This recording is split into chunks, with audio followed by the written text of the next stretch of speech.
Yeah, it's just lovely, isn't it, to actually see the school and see the children and just get a little bit familiar with it. So I'm just going to ask Dominique and Elevanie to share a little bit with us from their point of view. So I've got some questions here to ask them. But first of all, Dominique, can you just share with us how you came to be in the ministry, how you came to be a Baptist pastor? Yes, thank you very much. First, to reply my question, let me thank the church and the leadership for this church and everyone who come here to attend Sunday services. Yeah, I'm pastor minister. Now, I lead the church for about 500 people, elder people and children and young people. How I become a minister, it come from to my mom. My mom was a Catholic. Then, before in Rwandan culture, they didn't know about God. They worship the Rwandan God, you know. Yeah, they worship like that one. Then, when the Catholic Church come, my mom was she didn't get a chance to get baptized early, and when she has about 43 years, she want to get baptized. Then she went to the priest, Father Catholic, and they asked him that she want to get baptized. Later, she discussed with my mom. Then after, father found out that my father has 2 wives. Then she told my mom, I can't baptize you because your husband has another wife. My mom said, no, I'm legally woman. Why you don't baptize me? And the father said, no. Keep waiting. If you want to be baptized, let your husband die. Until your husband will die, I will baptize you.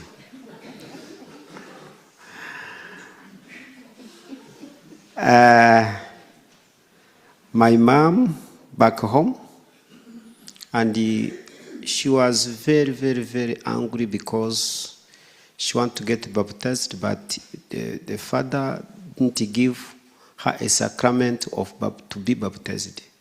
Then she come back and keep waiting, and later she come back and told father again, Father, how my life? How about my life without baptizing?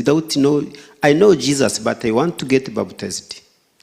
Then father said, no, keep waiting. And mom said, if you want to be baptized in order my husband to die, keep your baptism.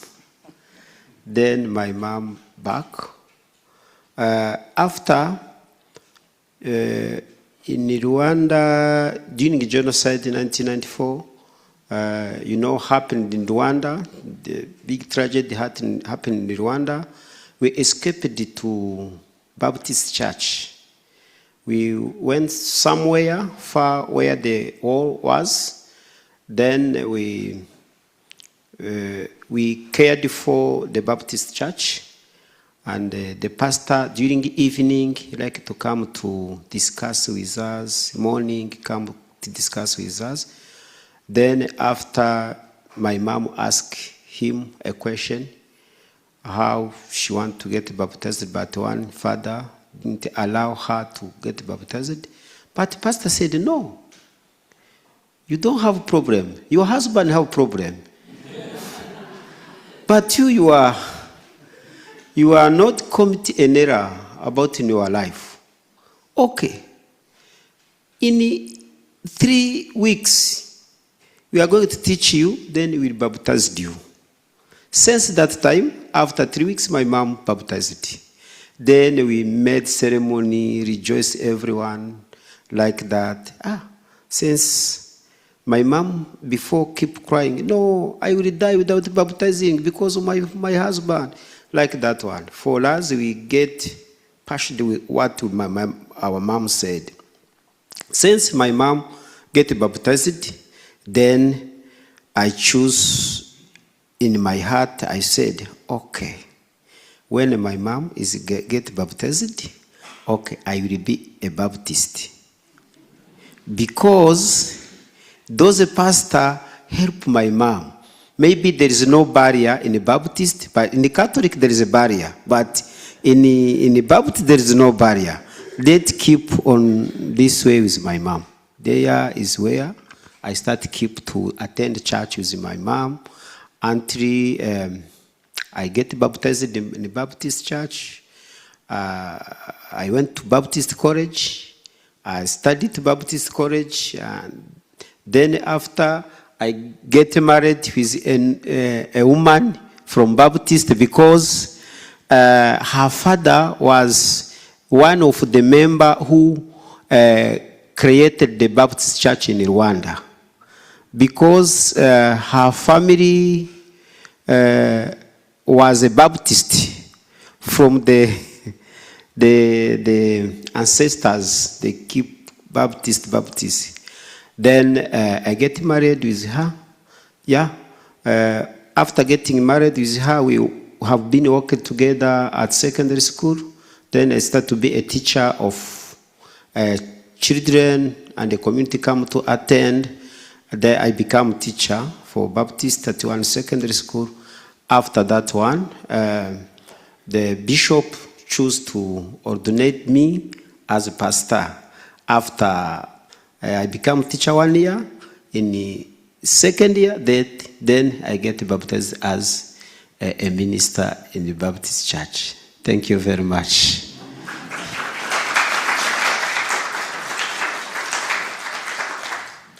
So Dominic, where is the church? Is it in Umatara? Yes, the church is located in the eastern province of Rwanda. From Kigali is about 3 hours and 30 minutes. Yeah, it's located at Mutara. From there until there, it's from Kigali, it's 3 hours and 30 minutes to reach there. Yeah. So can one of you tell us a little bit about the church? Yeah. Thank you very much. We start church with 26 people. Since I get baptized with my wife, we were get married with my wife. We were in the northern province where we were worked. Then after ordinating me, bishop chose me to go to start church in the eastern province. I went there. Then I start go to visit some families. Then we start with 26 people in our area. We start church in one classroom. Then after we buy a land. After buying a land, then we start to build it slowly. The church keep growing. We start church 2006. Same time with Friends of Handicap. Then church keep growing. And until now, we have different departments in the church. We have a youth ministry. We have women ministry. We have men ministry. And also we have department for children, where the children can have Sunday school and choir for children. The choir of our people is by step. We start with middle children, the young ones, the elder, then the mature ones. Yeah, we have 5 choirs. Normally, in our place, Isoberno, the worship, we like to take 2 hours. 2 hours, and sometimes it can reach to 3 hours because different choir come to sing, yeah, and talk like that one. We worship in cultural, Rwandan cultural. Yeah, until now we have above 500 church members, yeah, who gathered every Sunday. Yeah, Monday, Tuesday we have practice for choirs. Thursday we have prayer meeting. Then Saturday church meet together for everyone, every department to prepare about Sunday. Then Sunday we have Sunday service together. Thank you. Thank you. So, Elevanie, can you just tell us how it was that you came to support the deaf children in that area? How did that happen? Thank you. The idea for starting to help children with disability, I think, comes from me because in my family, my father was a pastor of a Baptist church, and my uncle was deaf, and his wife was deaf. But they like to be Baptist in my family. Even my uncle is Baptist until now. My family, I have one part of my family live in another country called Congo, and another part live in Rwanda. And then when my parent died, I took it by my uncle to be raised me in Congo where he lived. I was 9 years old, and he raised me. If he is deaf and his wife, but they tried to raise me, they pay fees for me, everything they done good for me. And after finishing to study, I come back in Rwanda, where I get married with him, but in my heart, I still with this idea to help the people with disability. And where I live, I have a neighbor who have a child with deafness. A child like to come to my home, and I talk with her. I found she don't know to sign, she don't know even her name. I started to teach her in my home. And then their parent, every day, why my child go to your house every day? I explain the family. I teach your child, I help her to know how to communicate. And I start even their parents to teach them how to communicate with their family. And then after I started to think, maybe in this area, we can find other children who have this disability. After a few days, I get other, they become 5. Every day they come to my home, 1 hour, I help them to communicate between them. And then I started to teach my husband. Because he don't know nothing about the deaf people. I started to train him about sign language and to encourage him to join me in order to help the children with disability. After he understand, and we start to think how we can help them. It's where we start to think about the Friends of Handicap in Rwanda and to set up the school. Yeah. Isn't that so lovely? Wonderful. So, how many children have you got in all 3 schools? You started off with 6. Yeah. In our area, one school have 215 children, and deaf-blind have 32 children, and the Omar's school have 55. Yeah. Wonderful. All those children being helped. Yeah. 301. Yeah. Yeah. So And when they finish school, you run training programs for them. Can you tell us a little bit about that? When they finish? When they finish school, they go on to do some vocational Yeah. training, don't they? In our school, we have pre-primary school, children who are in a pre-primary, and we have a primary from P1 to P6. And when they finish in P6, they pass a national exam.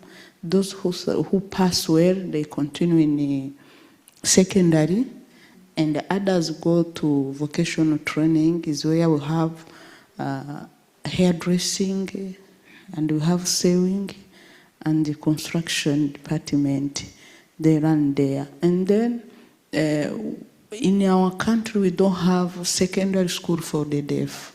It's why our organization think to have also secondary school where Omar is now. We want to set up in a secondary school, because when the children finish in primary, they have to continue to Omar's school in secondary, and they will have some university who will start in September, this September, University for the Deaf. It will be 2 departments, theology and sign language, special need education and sign language interpretation. Yeah. Yeah, so this is what Omar is doing. He's setting up the primary and then the secondary and then university. Yeah. So that's really at the beginning. You only started in September, didn't you? Yeah. So that's very much at the beginning, but that's what Omar is doing, setting that up. So how much does it cost to support a child through the school? Per year, to support a child now is £350 per year. £350. Right. That's not very much, is it, for a whole year to change a child's life? Because if the children don't come to your school, what happens to them?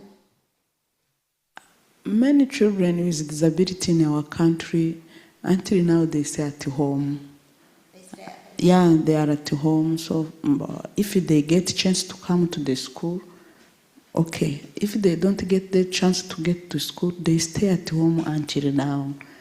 Because I found that most of the children with disability in our country come from the poor family, and to attend the school, they need to have some equipment for school, they need to pay school, everything. If the parents don't get a disability, they choose to their children to stay at home.